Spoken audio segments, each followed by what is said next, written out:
Tôi thực sự đã trọng sinh về 10 năm trước rồi. Kiếp trước chỉ vì những lời đường mật của lão đèn tường cũ đó.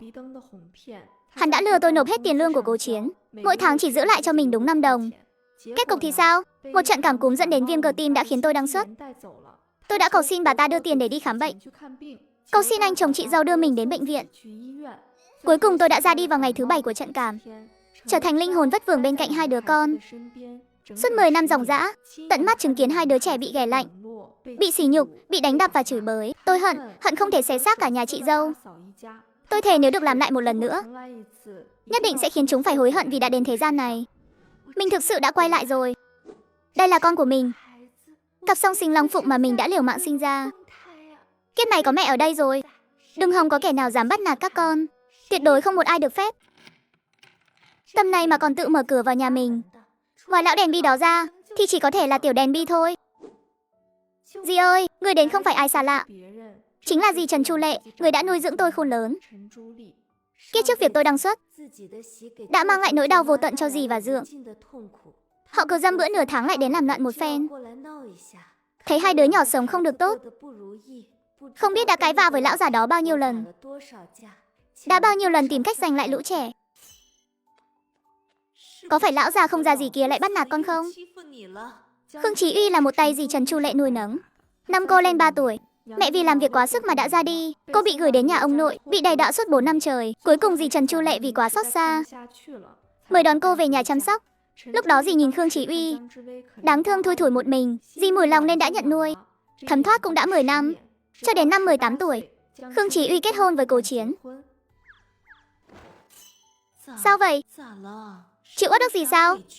Ngoan, có gì cứ nói với dì. Dì quay sang tặng luôn cho tụi nó một cú tác động vật lý. Không có gì, chỉ là con nhớ dì thôi. Dì ơi, con sẽ hiếu thuận với dì mà. Ha ha, sao thế? Các bác Mộng à, cái đứa này đã là mẹ của hai đứa nhỏ rồi mà còn làm nũng sao? Đứa cháu gái này của bà ấy từ nhỏ đã hiểu chuyện, không tranh không giành, lòng dạ lại còn mềm yếu. Lúc trước khi Cố Chiến đến cầu hôn, yêu cầu duy nhất của cậu ấy là phân gia. Trước khi cưới dì đã nói với con rồi, mẹ của Cố Chiến không phải người dễ chung sống đâu.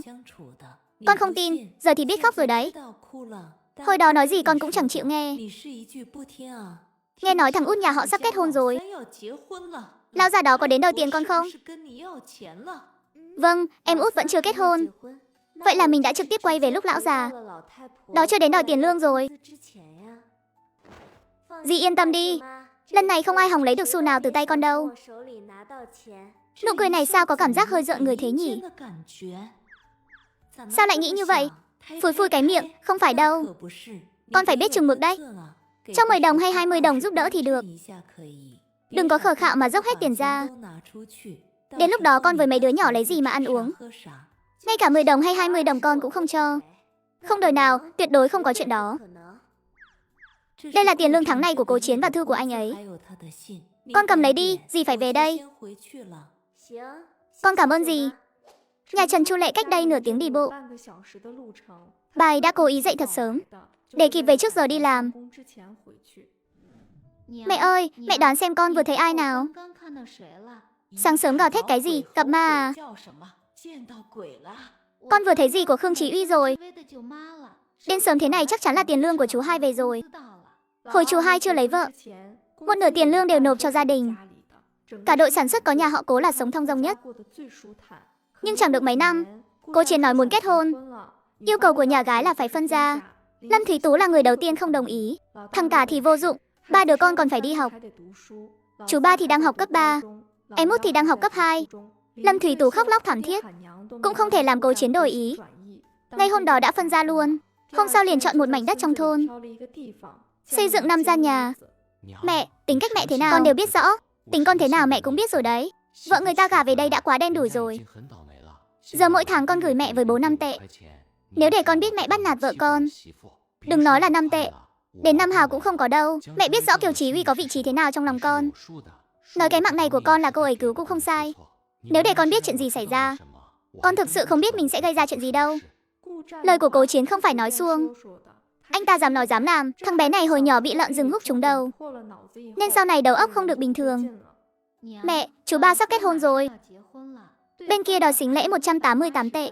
Chúng ta vẫn còn thiếu một ít. Trong tay vợ chú hai chắc chắn là có tiền. 2 năm trước lương chú hai đã là 35 tệ rồi. Năm ngoái còn lên chức lên trưởng. Thế nào lương năm nay cũng phải hơn 40 tệ. Có khi 50 tệ cũng nên. Trần Lâm từ lúc kết hôn còn chưa thấy mặt mũi tiền đâu. Toàn bộ đều bị bà già đó giữ hết. Cố Mặc Phi đối với bố mẹ cô ta lại càng không dám nói một lời nặng nề. Thấy mẹ chồng vì lời mình mà trầm tư. Không nhịn được mà cười đắc ý.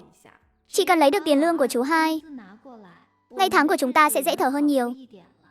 Một công điểm được có 3 xu. Làm đủ 10 điểm một ngày mới được 3 hào. Một tháng cũng chỉ được có 9 tệ. Cùng là gả vào nhà họ Cố. Dựa vào cái gì mà Kiều Chí Uy không cần đi làm, được nuôi dưỡng như một phu nhân nhà giàu vậy. Còn mình thì phải làm trâu làm ngựa, vì mấy đồng bạc lẻ mỗi tháng. Không đời nào cả không cam tâm. Cùng lúc đó, Khương Chí Uy xem xong bức thư. Trong thư cũng không viết gì nhiều, chẳng qua là hiện tại có thể đăng ký tùy quân rồi. Hỏi anh có muốn đi không và mấy lời tương tự. Còn muốn một tấm ảnh của anh và 2 đứa nhỏ. Kiếp trước Cố Chiến, đến tận cuối cùng mới phát hiện chuyện 2 đứa trẻ bị bắt nạt. Anh đã dứt khoát lựa chọn chuyển công tác. Việc đầu tiên khi quay về chính là quậy cho cái nhà này một trận. Gà bay chó sủa, kẻ đáng đánh, người đáng mắng, không một ai thoát được. Cuối cùng anh đưa 2 đứa trẻ rời đi. Tâm trạng của Khương Chí Uy hiện tại rất phức tạp. 10 năm sau khi Cố mất, Cố Chiến đã có rất nhiều cơ hội để biết được sự thật, nhưng đều bị anh lờ đi. Trong lòng cô vẫn có chút oán hận. Nếu Cố Chiến có thể tinh ý hơn một chút, liệu 2 đứa nhỏ này có bớt phải chịu khổ không? Nhưng người cô hận hơn cả vẫn là chính mình. Mẹ ơi, sao mẹ lại tỉnh rồi? Khương Chí Uy thấy cậu bé ngơ ngác nhìn mình. Cô không nhịn được mà bật cười thành tiếng. Mẹ ơi! Mẹ đây! Đây là câu nói cô đã lặp lại vô số lần trong 10 năm đó. Vô số lần mà chúng không thể nghe thấy được. Cố Chi Tâm vẫn chưa tỉnh.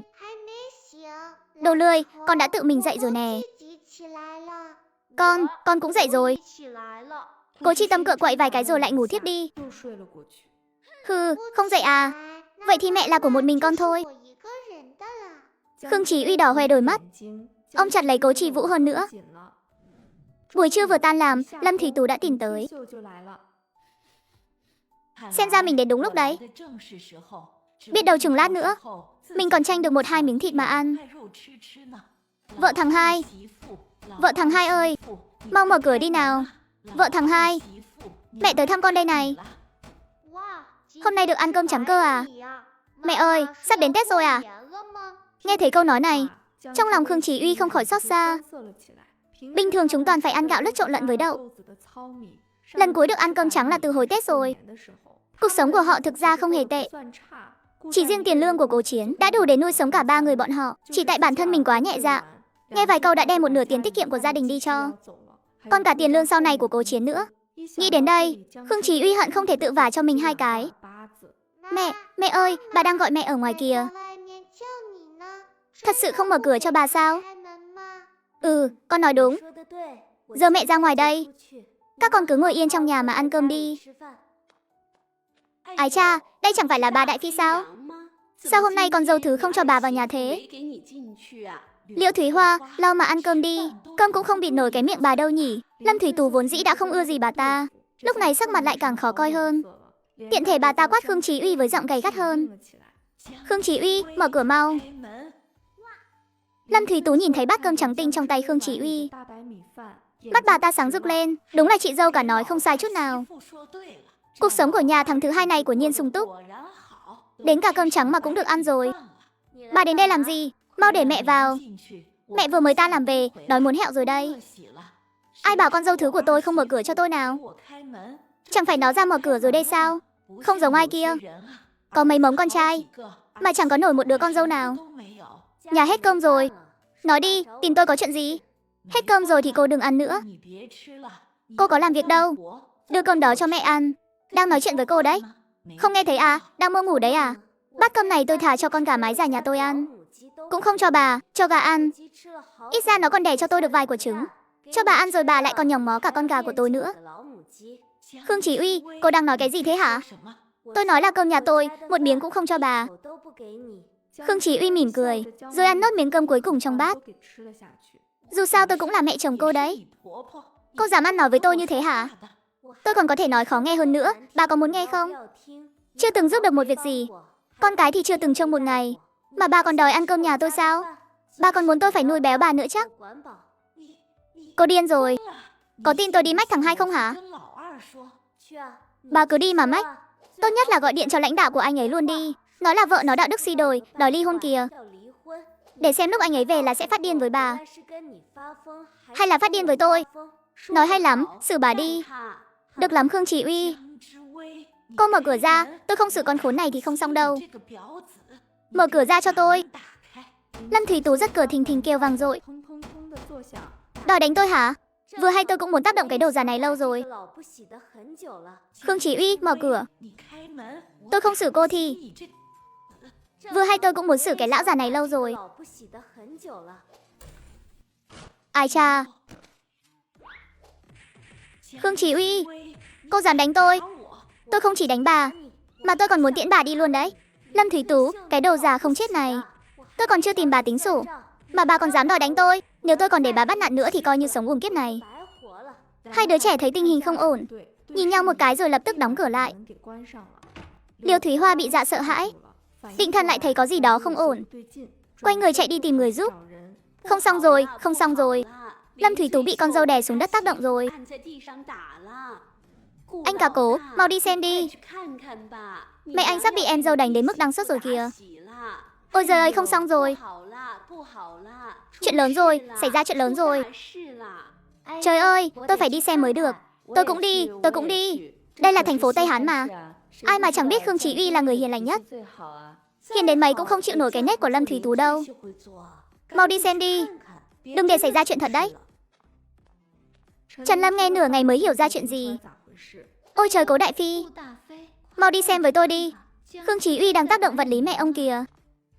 Ai cha, đừng đánh vào mặt tôi. Khương Chí Uy, cô điên rồi sao? Tôi dù gì cũng là mẹ chồng cô đấy.